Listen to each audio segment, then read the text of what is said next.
bonjour. Bonjour. Nous sommes aujourd'hui dans une situation économique sociale qui est à bout de souffle en fait, et vous dénoncez le mensonge des politiques. Déjà, pourquoi avoir écrit ce livre? Et puis, pensez-vous qu'on puisse trouver une solution dans ce contexte? Je dénonce les mensonges d'un certain nombre de politiques, d'où où qu'ils soient. En effet, vous avez raison de rapporter ça à la question économique, parce que pour affronter une crise financière économique, encore faut-il se dire la vérité, c'est-à-dire se confronter au réel. Donc faut dire les choses. Et là, c'est très intéressant parce qu'on a effectivement l'exemple de deux mensonges complices. C'est pas toujours le cas, mais de deux mensonges complices. Qui est, regardez, le gouvernement dit, en ce moment, on dit, nous avons fait, Sarkozy, nous avons fait une politique de rigueur extrêmement courageuse, etc. Bon, ce n'est pas vrai. La preuve, il suffit de voir la dette, il suffit de voir les déficits, on n'a rien fait du tout par rapport à ce qu'on devrait faire. Et du coup, la gauche profite de ça pour dire vous avez fait une politique d'austérité implacable qui écrase le peuple, ce qui n'est pas vrai non plus.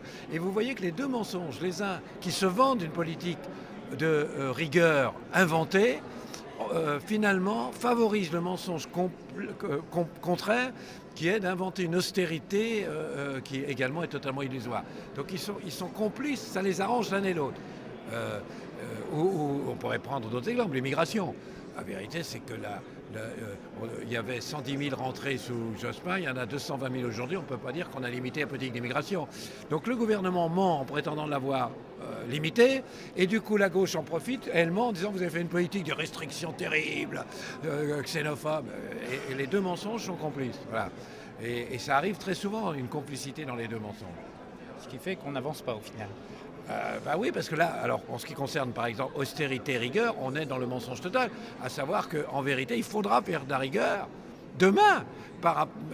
Et alors qu'est-ce qu'ils vont dire quand on sera vraiment devant une politique de rigueur?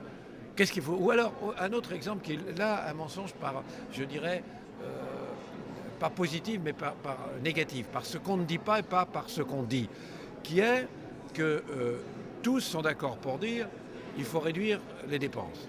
Il faut faire des économies, il faut réduire les dépenses publiques. Tous se disent ça, très bien. Mais qui nous dit quel type d'économie on va faire sur quelles dépenses?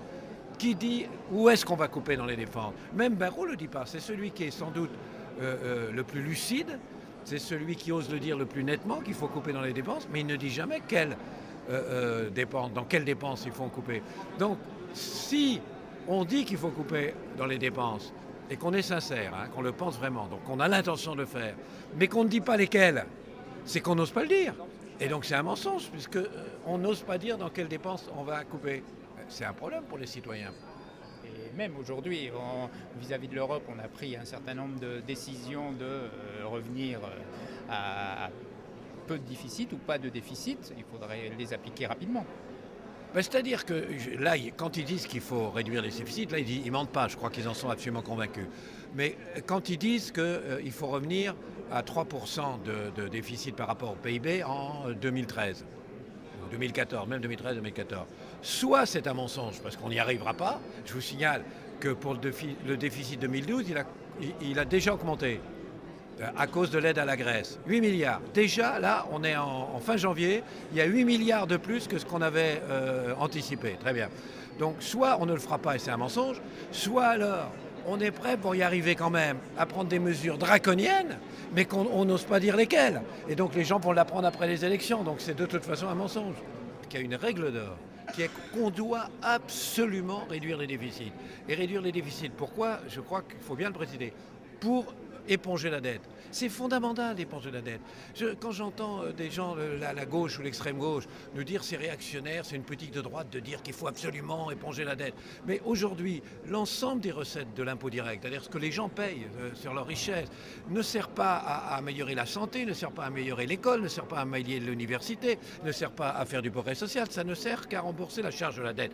Ne serait-ce que cela montre bien qu'au contraire, c'est ferait une vraie politique progressiste et une vraie politique sociale que de dire il faut éponger la dette, que les recettes de l'impôt servent au pays, à sa richesse, aux gens. Très bien. Donc il faut absolument le faire. Donc oui, et c'est une règle d'or. Et pour ça, pour pouvoir éponger la dette, il faut absolument non seulement ne plus faire de déficit, mais même il faudrait de l'excédent. Donc oui, si c'est ça qu'une règle d'or, oui. Mais dire qu'il faut le mettre dans la Constitution, c'est très dangereux. Parce que déjà, les gens, on leur dit quelque chose, on ne peut pas. Pourquoi on ne peut pas? On ne peut pas parce que les marchés ne permettraient pas. On ne peut pas parce que l'Europe ne voudrait pas. On ne peut pas parce que, etc. Et là, on pourra pas.